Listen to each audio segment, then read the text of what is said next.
সে প্রকৃতার্থে জ্ঞানের সাগরে প্রবেশ করেছে। এ কারণে অনেক বিজ্ঞ আলেম বলতেন, যখন তারা বই মুতালা করতেন, অধ্যয়ন করতেন, তখন বলতেন আইনা আবনাউল মুলুক মিন হাযিহিল লাজ্জাত। কিতাব পড়া, বই পড়া, জ্ঞান আহরণ করা, এই আহরণের যে মজা, যেই স্বাদ, এই স্বাদ থেকে রাজপুত্ররা, রাজকন্যারা কোথায়? তারা অনেক দূরে, অনেক দূরে। বই আমাদের নিঃস্বার্থের এক পরম বন্ধু। বই মেলে আমরা এসেছি, বই ক্রয় করব, জ্ঞানের সাগরে ডুব দিব, নিজে জ্ঞানী হব, গুণী হব এবং সমাজে জ্ঞান বিতরণ করব। আমাদের পেয়ারা নবী মুহাম্মদ মুস্তাফা সাল্লাল্লাহু আলাইহি ওয়াসাল্লাম প্রথাগত কোনো বই পড়েন নাই, কিন্তু রব্বে করিম রাসূলুল্লাহ সাল্লাল্লাহু আলাইহি ওয়াসাল্লামকে পৃথিবীতে যত জ্ঞান থাকতে পারে সব জ্ঞান অধিকারী করেছেন। আর ওই জ্ঞানের মূল যে গ্রন্থ, ওই গ্রন্থের নাম ছিল কুরআনুল কারীম, আল্লাযী হুয়া দুস্তুর লিল মুসলিমিন ওয়াল মুমিনিন।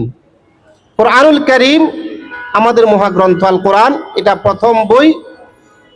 এই বই থেকে আমরা পথের দিশা পাই, জ্ঞান আহরণ করি, আমাদের ব্যক্তি পরিচালনা, পরিবার পরিচালনা, সমাজ পরিচালনা, দেশ পরিচালনার সন্ধান পাই। পাশাপাশি ভাষা, আমাদের পেয়ারা নবী মুহাম্মদ মুস্তাফা সাল্লাল্লাহু আলাইহি ওয়াসাল্লাম বলেছেন, আনা আফসাহুল আরব, আমি আরবের সবচেয়ে প্রাঞ্জল ভাষী। অর্থাৎ রাসূলুল্লাহ সাল্লাল্লাহু আলাইহি ওয়াসাল্লামের ভাষা খুবই চমৎকার ছিল, মনোমুগ্ধকর ছিল, চিত্তাকর্ষক ছিল। রাসূলুল্লাহ সাল্লাল্লাহু আলাইহি ওয়াসাল্লাম কথা বলতেন কম, কিন্তু তার মর্মবাণী ছিল অনেক অনেক বেশি, যাকে মাওয়াইজুল কালিম বলা হয়। তো আমরা বই ক্রয় করে নিজে সার্থক হই, নিজের পরম বন্ধুকে আরো আপন করে নিই। কথিত আছে সক্রেটিস, আমরা অনেকে নাম জানি, সে বই পড়তে পড়তে মারা গিয়েছে। আমাদের সিয়াসিরা এক ইমাম বই পড়তে পড়তে বইয়ের ভেতরে এমনভাবে তিনি নিজেকে প্রবেশ করিয়েছেন, আত্মনিয়োগ করেছেন, ওই বই পড়তে পড়তে তিনি ইন্তেকাল করেছেন। আমাদের এই যুগের যারা আকাবের ছিল, মুফতি আমিনী, কায়েদে মিল্লাত মুফতি আমিনী রাহিমাহুল্লাহ, সবাই তার নাম জানেন। ওনার বহু রাত এমনভাবে কেটেছে যে এক ফোঁটা ঘুম ওনার চোখে আসে নাই, বই পড়তে পড়তে কাটিয়ে দিয়েছেন। এমনকি বই পড়ছেন, গাড়িতে উঠেছেন, যেখানে নামার, বইয়ের মধ্যে এমনভাবে মগ্ন হয়ে গেছে, তার আপন স্টেশন না নেমে অন্যত্র চলে গিয়েছেন। আমাদের গৌরব, আমাদের অহংকার হযরত আল্লাহ হযরত মাওলানা আবু তাহের আল মিসবাহ বারাকাল্লাহু ফি হায়াতিহি, ওনার জীবনী যারা পড়েছেন, ওনাকে যারা ছিলেন তারা জানেন উনি বইয়ের ভেতরে কেমন আত্মনিয়োগ করতেন।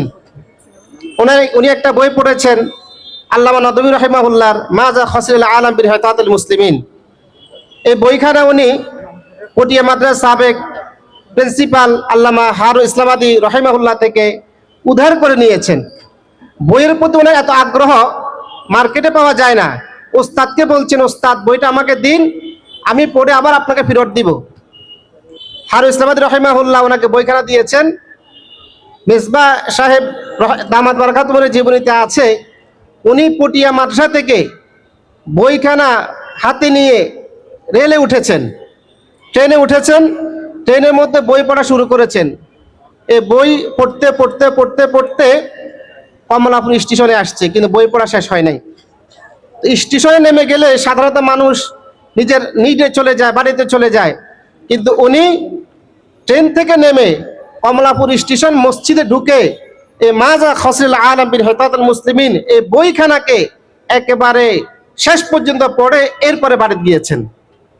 এটা হচ্ছে বই প্রেমী, জ্ঞান প্রেমিক। এরাই আমাদের প্রকৃত দিশারি, এরাই হচ্ছে আমাদের প্রকৃত ইলমের সন্ধানী। তা আমরা আজকে যারা এখানে এসেছি, বই আমাদের পরম এক বন্ধু, আমরা বই ক্রয় করব। বিশেষ করে গার্ডিয়ান যারা আছি, আপনারা আপনাদের সন্তানদেরকে বাণিজ্য মেলা নিয়েছেন, বিভিন্ন মেলা নিয়েছেন, কিন্তু দুঃখের বিষয় গার্ডিয়ানরা বই মেলায় সন্তানদেরকে পাঠান না, নিয়ে আসেন না, নিজেও আসেন না। অথচ আমরা বলি যে আমাদের সন্তান মানুষের মতো মানুষ হোক, আমাদের সন্তান একজন বীর পুরুষ হোক, আদর্শ পুরুষ হোক।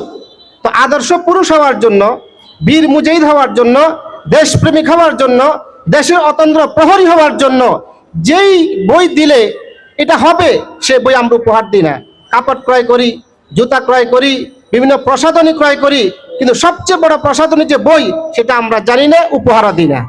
তা আমি সকলের কাছে অনুরোধ জানাবো, আমরা বই ক্রয় করে নিজেও সঠিক পথের দিশা নিই, জ্ঞানের সাগরে আমরা ডুব দিই, জ্ঞান আহরণ করি।